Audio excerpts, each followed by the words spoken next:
যে হুমায়ুন কবিরকে শোকজ করা হলো, কালীঘাটের মিটিংয়ের পর মুখ্যমন্ত্রী নিজে একদম স্পষ্টভাবে জানিয়ে দিয়েছেন যে তারা দলের হয়ে যেখানে ইচ্ছা যেতে পারেন, কিন্তু দলের বিরুদ্ধে বা দলের হয়ে এরকম কোনো মন্তব্য তারা কেউই করতে পারে না, দলের যে কোনো প্রার্থীরাই।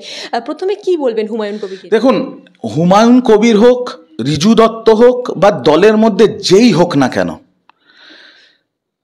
দলনেত্রী, সর্বোচ্চ নেত্রী মমতা বন্দ্যোপাধ্যায় জাতীয় কর্মসমিতির বৈঠকের পর তিনি একাধিক দিক নির্দেশিকা দিয়েছেন, দলকে একাধিক কমিটি তৈরি করে দিয়েছেন এবং একাধিক কর্মসূচির ঘোষণা করেছেন, যার মধ্যে তিনি 3টে শৃঙ্খলা কমিটি ঘোষণা করেছেন।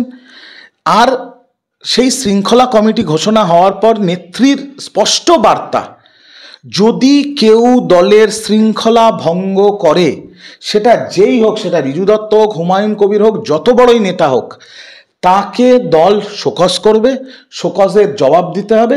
3বার শোকজ করার পরেও যদি জবাব না দেয়, দল তাদের সাসপেন্ড করে দেবে।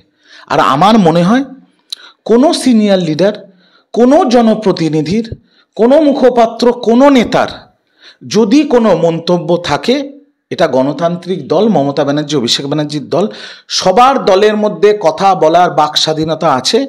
বেকার মিডিয়ার সামনে এমন কোনো মন্তব্য করা ঠিক না যেটা নিয়ে বিরোধীরা নাচানাচি করবে, আর কিছু জনবিরোধী, তৃণমূল বিরোধী সংবাদ মাধ্যম আছে যারা রোজ খাপ পঞ্চায়েত বসাবে। এই মন্তব্যগুলো থেকে আমার মনে হয় বিরত থাকাটাই ভালো।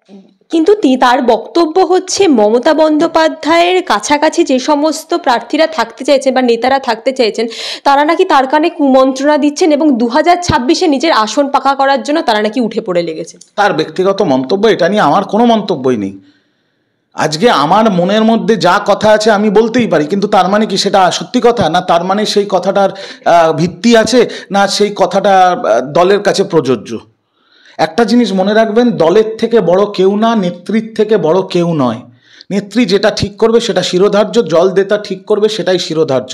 আর দলের শৃঙ্খলা সবাইকে মেনে চলতে হবে। কে কি ভাবলো, কে কি না ভাবলো, সেটা ম্যাটার করে না। সেটা সবার ব্যক্তিগত মতামত থাকতেই পারে, কিন্তু সেই ব্যক্তিগত মতামতে যদি দলের শৃঙ্খলা ভঙ্গ হয়, তাহলে দল ব্যবস্থা নেবে।